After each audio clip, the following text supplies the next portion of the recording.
Today's video, we're going to talk about my Google Ads sales are down and I don't know what to do about it. Are Google Ads really this cyclical, just as by nature, that they're always going to be up and down and driving me crazy like this? Or is it just me? Am I the one that's screwed up here? It's not Google, it's something I'm doing. I'm going to go over all the basic main ways, 90% of the time, why your ad account is volatile like this, as well as give you a couple case studies that prove just how volatile it can be with doing nothing at all wrong, as well as doing things in a way that most advertisers do them that causes their own problems with the volatility to begin with. A fabric company, a medical equipment supply company, I'm going to go over these case studies so you understand what is the gravity of the situation that you're in. That is, what can you expect, what's going to be natural, and then also what's not natural, given that, of course, if you wait too long to act and there really is a problem, then you're going to also be taking it from the behind also as well. The key thing is you have to know which is which, of which though it's always going to be volatile. The longer that you advertise with Google, just know, the more stable your day-to-day sales results thereof will get. The reason for that is because Google Ads nowadays is 90% predicated on data acquisition because it's an algorithm, and just advertising on a keyword doesn't mean anything anymore, because when you advertise on a keyword, Google's algorithm is going to figure out what portion of that keyword's traffic actually is profitable versus not. And at the beginning, they don't know. You got to advertise for quite a while on that keyword before they do know that this 17% of this keyword's traffic is profitable, this 83% is not profitable, and then you can make a good profit from that keyword moving forward. But you have to go through that process, and it's got to be on all these different levels. And once you went through it and broken through the other side, it's very consistent because Google knows really well what they need to do day to day. Whereas before that, the big part of the volatility comes in is because they're testing all this stuff on their end on an ongoing basis. Not only that, but the mix of traffic that you're getting on a regular basis is a lot more different or variable, in that if you go after the entire keyword traffic as a whole, and let's say you sell men's shoes, well, let's say 50% of a keyword's traffic is male versus female, and you ultimately can, but you could not get rid of the male traffic if you sold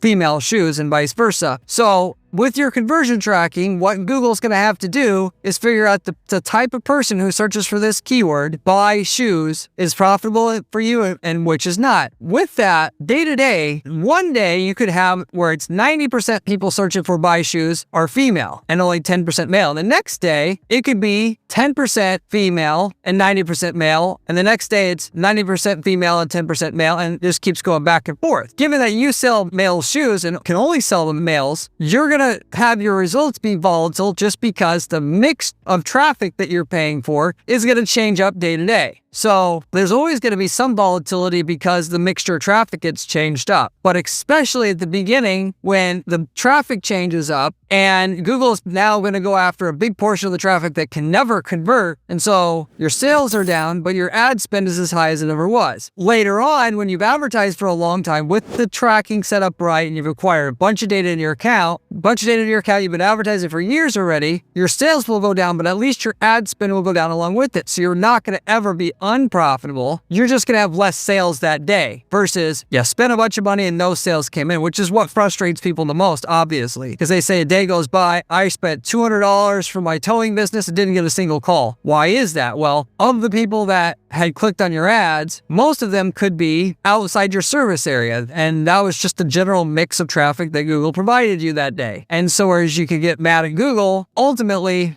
from their perspective, they are just figuring it out. Even though you may have told them, okay, this is the area that I want you in, but Google still isn't perfect in terms of pinning down exactly where a user's from. They get better at it when you provide them more data because they can look at other traits that helps them predict where a person's from and therefore likely to convert. But at the beginning, you just don't have that data. So at the beginning of advertising with Google Ads, it's very confusing to the new advertiser who always thinks that they have to do something when sales are down. Because I see it all the time. People's natural tendency when they don't have as much experience running Google Ads as a veteran is going to be, my sales are down, what do I do? More often than not, the answer to that question is, we're not going to do anything at all. we're going to just wait it out, and we're going to wait for Google to give us a better mix of traffic, given that the people searching for my keywords or my audience that I'm targeting, there's a different section of people that they gave us, and it'll just naturally come around anyway. And then 2-3 days go by, the sales come back, and you did the right thing. Versus what the average person's going to do is they're going to assume, which is stupid, that the traffic should be coming in the same exact way every single day,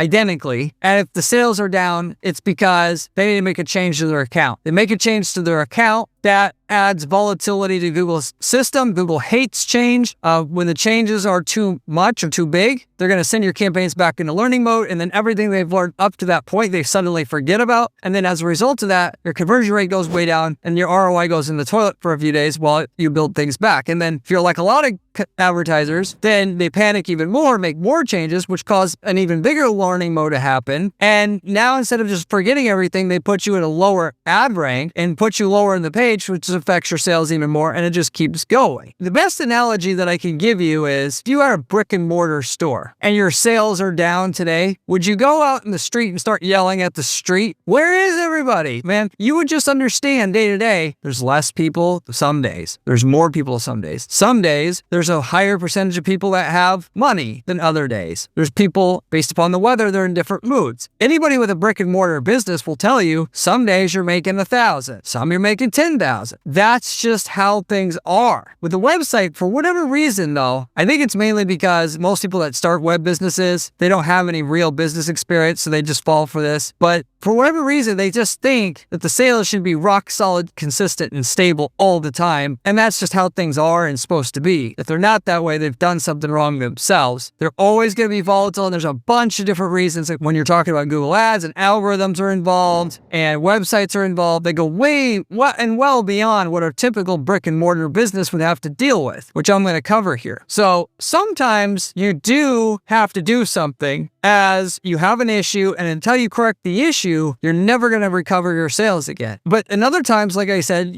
doing something is going to only make things worse. When the real money in PPC and running Google Ads or online ads is knowing the difference between the two. Knowing when to act versus not act. It's almost like when somebody wants to challenge you to a fight, you have to know when to essentially go after them and when not to. And because it's unwinnable, so to say, or it's not going to help your overall situation. With Google Ads, you got to know how to identify if there's a real problem. That comes from auditing your setup and also understanding and thinking about the things that could affect your sales that I'm giving you the roadmap on here directly. The things that affect your sales, why your sales could be down today or they could be down all week is as follows, which, by the way, day to day, anything can happen. You could have a day where you're not down 95%, and that's totally normal and natural. When we're talking about a weekly time scale, again, anything can happen. I've seen this again and again over the years. People call me up at the firm, "Hey, why is their sales down? I'm panicking. What do we need to do?" Really, it was just they had a bad week because the weather was changing, or there was something big on the news that came out that distracted people. There's a political thing that came out that made people paralyzed so that they were having no problem searching for something, but they really just didn't want to buy. The most recent version of that was with the Trump tariffs. Once that happened, a bunch of people were clicking to our website but not buying because they were scared, they were nervous, whatever.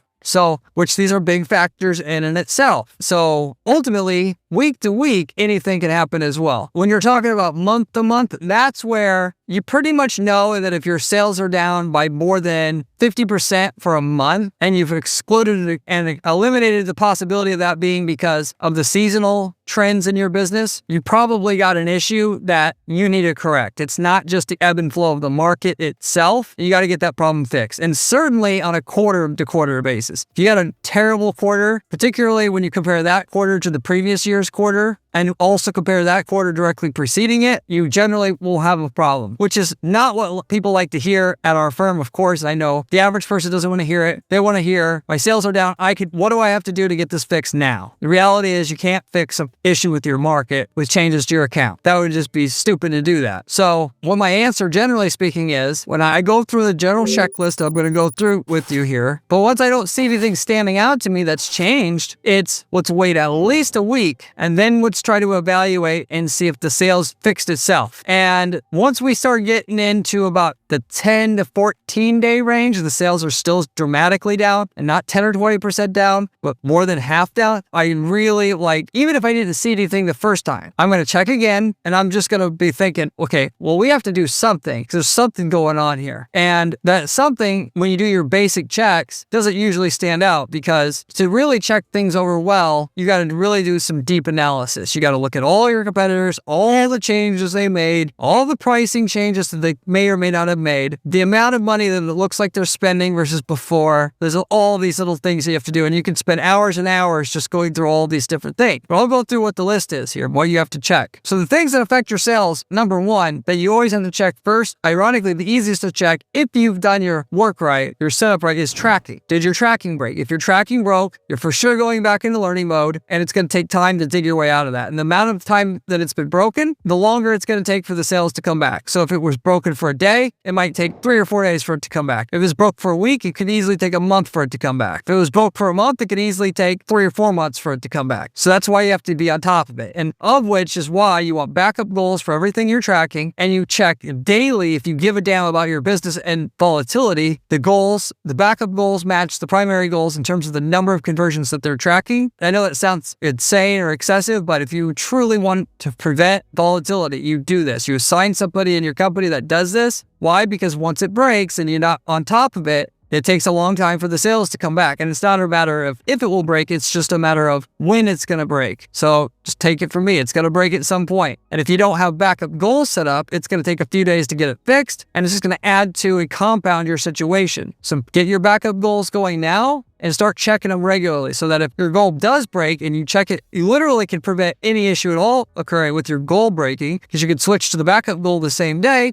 and then switch back to the primary goal you had the same once it's fixed 2, 3, 4 days later, and you have no learning mode that you went through at all. Completely avoided it. GA4. Did you know Google Analytics heavily affects PMax results now? Yes, they do. Assuming you have Google Analytics set up, which if you don't, your PMax results won't be nearly as good. You want to link GA4 to Google Ads, but when anything with your account changes in there, that'll affect your PMax results. So know that. You also got competitors entering the market. The amount of competitors you have in the market, particularly for search ads and shopping ads, the more your results are going to be affected. Generally speaking, if you have 10 competitors and you get a new one come in, it's not enough to really, in a noticeable way, affect your sales, because the new guys are going to have to slowly be tested out by the system, by Google, before they give them a lot of impressions. But if you got multiple that came in the last few weeks at once, that can easily be what's causing your volatility right now, generally speaking. You also got competitors changing stuff. Have they changed the price? Price being the big one, if you're e-commerce anyway. Did they start offering a game-changing warranty or money-back guarantee program or something like this? So you got to go through, you got to keep, first of all, tabs on all your competitors, their landing pages, their ads. When you see volatility in your numbers, you got to be able to check their ads, their landing pages, their offer, and ideally their budget, which you can't track on a day-to-day basis, but you can track it on a month-to-month basis with SpyFu or SEMrush. And you can see if they made any changes there that affected your sales. Too many changes. If you make too many changes in your account at once, it's going to cause you to go back into learning mode, and that's going to cause major problems with your volatility.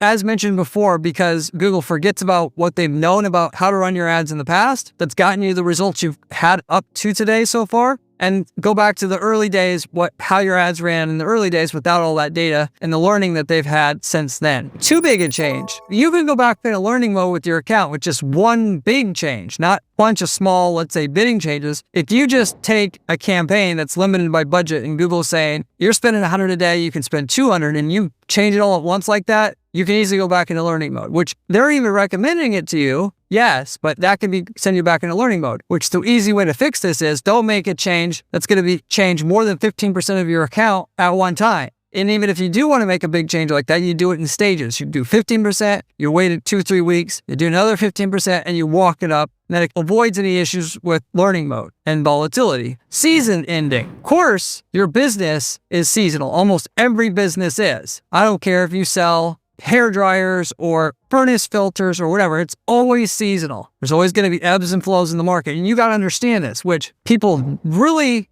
hate understanding that some months in the year are going to be better and some are not going to be as good. Because what they do when the sales are good, they overextend themselves. Well, let's start doing this. Let's do this. Let's do this. And then when the sales are going to slow down for the slow season, they call me up, Corey, where's our sales at? Oh, we need sales. And I tell them, look, this is the slow season. I know you are a home services company. The sales are always going to slow down in August. People are on vacation. You have to know this. There's nothing I could do. They don't want to hear it. They just want me to put a magic wand over their business and fix it right away. Materialize customers out of nowhere. Same thing in December. Or if you're an e-commerce business, people overextend themselves leading up into Christmas. And then after Christmas, January sales usually tank because everybody has blown their wad out, in December. And now in January, they're broke. You just got to know this ahead of time, which the easiest way to deal with is simply to take a spreadsheet and put in your sales by month going back the last 3 years, as well as ad spend, as well as ratio of sales to ad spend. And then you'll know what to expect every single month of the year. And not only that, you should be doing that anyway, because you should be assigning a unique budget for every month of the year to optimize profitability from Google Ads as a whole. You shouldn't be spending the same thing every month. There should be certain months where you spend double, triple, and there's months that you should be spending half or a third of what you normally would. Because there's certain times of the year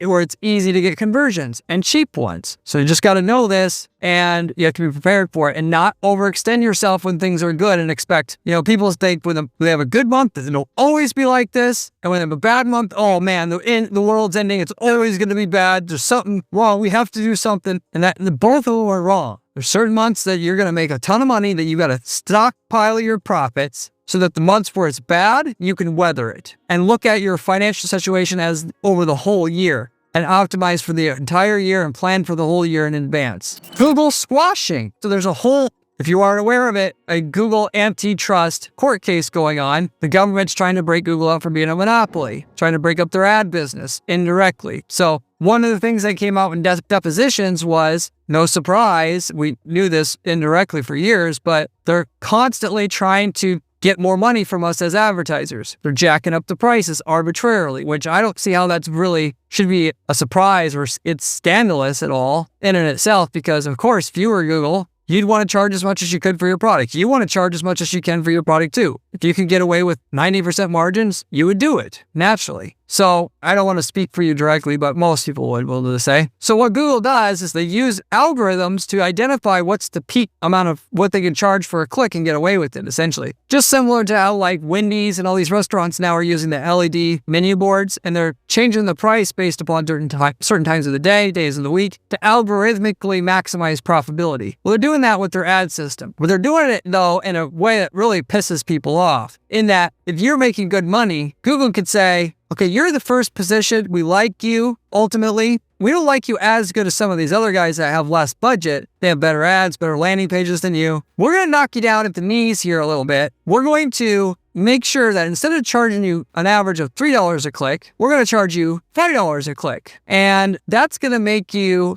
get starved for impressions and therefore sales. And we're going to see, hopefully we predict that you're going to come back and raise your budget so that you could have the same amount of sales volume that you had before, not recognizing or knowing that your ROI is less now, or not caring because you're willing to take less ROI as long as your volume is what it was, because you got all this overhead. And now that's the new standard. The new standard is you've now accepted the same volume as you had before, but with less ROI because you were relying too much on Google. When your sales went down, you reacted. Instead of just saying, well, hey, if Google's only going to give me half the sales as what they were before at the ROI I need, that's all I'm going to get and take. Which Google, by the way, if you would have went with thought process, they would have reversed your position and put you back to where you were before after a short period of time. So in other words, what they're doing is they're just testing you. They're going to knock you down temporarily and see if you'll react immediately by raising your budget or raising your bids. If you will, now you're acclimated to that higher price and they've got you from now on. And then if you fell for it, by the way, they're going to try to do it to you again at a later point. Maybe not right away. And they're going to do this and do this and do this and to get you and chisel every little bit of margin out of your campaign that you can get. Now, the defense against this, by the way, is you actually have the better ad and better landing page in your market. and better reviews to go along with it. Because Google still knows that if they promote people that don't give their users the best experience, they're not going to come to Google anymore and also click on ads. So if you're this really, really, really top guy in your space or gal, they're not going to play games with you. They're going to play games with the guy who's mediocre. Because if they lose them, they're replaceable. They don't give a shit. So that's how you defend against that. So if you're in the middle, Google's going to be playing these games. They've admitted to it. And you either could be in a position to just not take their fake out like a bluff, essentially is what it is, and hope they put you back, or you can be reactive and fall directly into their hands, essentially. Know that these algorithmic price optimizations that they're doing, aka squashing, there's other versions of it, that could be causing your volatility, which the answer isn't acting in that situation. It's tough to know if this is exactly going on, but if you check everything else and nothing else makes sense, this is probably what's going on. You also got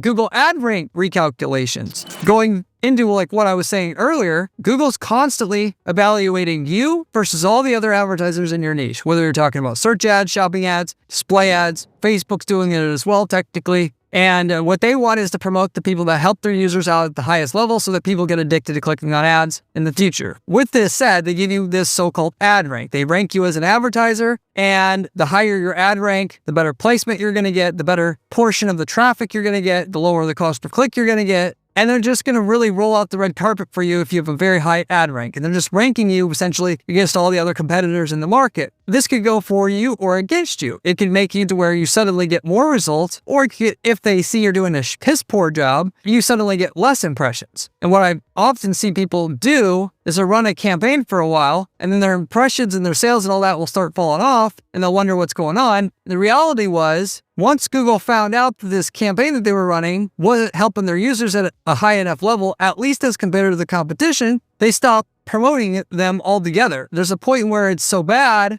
like if you're in the bottom 20%, they really just don't want to promote you at all, because especially with search ads, there's 4 ad spots at the top of Google, and in a lot of competitive markets, there's 20 guys cycling in and out. If you're in the bottom 20%, they don't even care about you at all anymore. Once you get put in that box, you're done. You have to start all over again. You got to come up with something better, do it better next time, which is why it absolutely does not pay to be cheap about your setup and not hire somebody who knows what they're doing to at least check over what you've done to see if it's actually competitive, to hire an actual landing page expert who knows how to make landing pages really well, or copy one that already works in your industry, stuff like that. But that could be also what's going on. You got a lot of different ways and reasons why your sales can be volatile and, go negative on you. Negative 50% or more. All of these things can affect your sales 50% or more. And of course, this can be compounded if you are not careful, because you could have your GA4 break, not realize that that's the issue because you never saw this video, you never understood what this channel was, and then you make changes and that adds more negative results that you're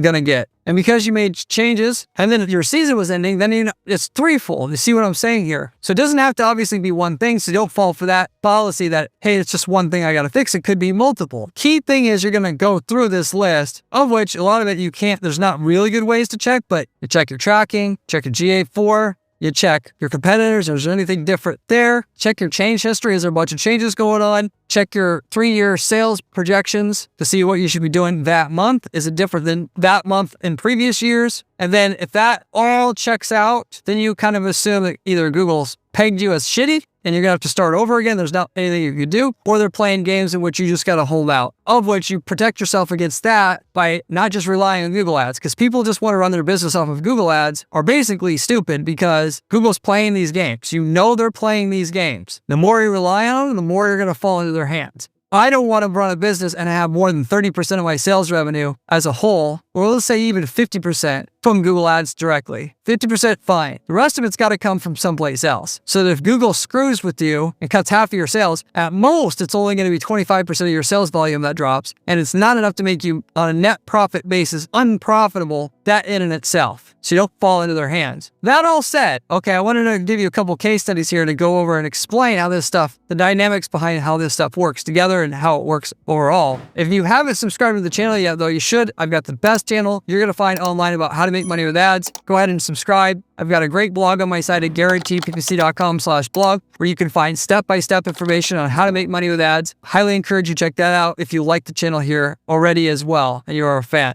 Beyond that, if you have any questions about anything I'm covering here or any marketing related question for that matter, you can always leave me a comment below. I get back to every single person who leaves me a question or comment on this channel, usually within 24 hours. You can also reach out to me through my Discord group. I've got a link to that in the description, as well as reach out to me through my site at guaranteedppc.com, of which I offer coaching and consulting there. I also offer done-for-you PPC services, which are guaranteed in that if you don't get a result in your campaign that I tell you you're going to get up front, there's no management fees. And then also templates that we sell. So if we've worked in hundreds of markets. We've worked in your market before. We can tell you the winning ads, landing pages, all of it that work for your market. Copy paste that into your ad account and get the same results we did. This chart here represents two different companies from start, how things have went in terms of our ROAS and how volatile things can actually be. The first of which I'm going to mention here is a medical equipment company. And these are both companies, by the way, that are commodity players. This is important because when you're in a commodity market, you got lots of competitors and it's hard to break in. And when you're going to break into that market, it's going to take a while for the ads to work. And as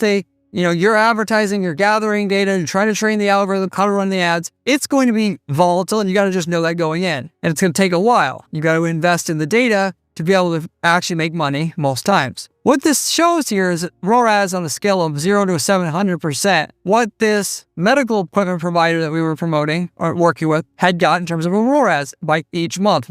First month, second month, third month. First month, we were at 100%. Second month, we were at almost 200%. Third month, we were at about 100% again, so it went backwards. Fourth month, we were under 100%. So a lot of people here would be panicking. Fifth month, we were, though, up over 300%. 6 months, we were about the same. Seventh month, we hit almost 500% ROAS. The 8th month, though, we hit 150% or so. So almost back to where we've started here. And then the 9th month, we were at about 250. 10th month, about the same. The 11th month, we were over 500 again.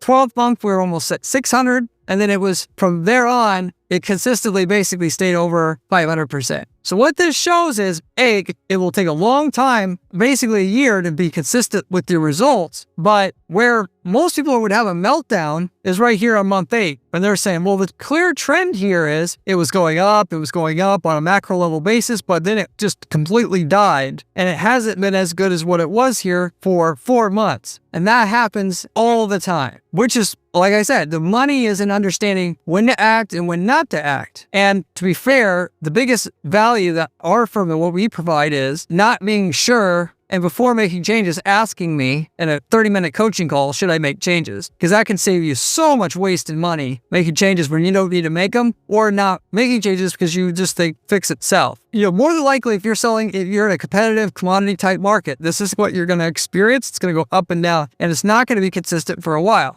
Now, we had a fabric company. That's what we have on the dotted line here. And with this company, it was more consistent on the way up, or basically looks like it should have been, or would have been, if the client didn't screw up. Now, what they had was, our ROAS was going slowly up and up and up, and already up in the 500% ROAS range, which was profitable already. However, here at the 6-month point, or right around there, their GA4 account was screwed with by another contractor. I wasn't aware of it, and then I had to find out about it later. Not only that, but the client went in there and started messing around with the changes, which I've had this happen. Seems like about 10% of the clients I work with still anymore, even though I tell them, don't make changes on your own, tell me to make the changes because we can't override each other. People go in, they panic, they make changes anyway. Because, we need to make payroll, blah, blah, blah, blah. And this completely tanked the results. We went all the way down back to where we were at months 1 and months 2's numbers here. And then it slowly recovered all the way here by month 10 and exceeded what we had before. And most of it recovered by month 9. For 60 days, due to all the changes that they made and the panicking that they did, it completely knocked out all of our progress. So you can see here, we were trending up and we were here like months 10,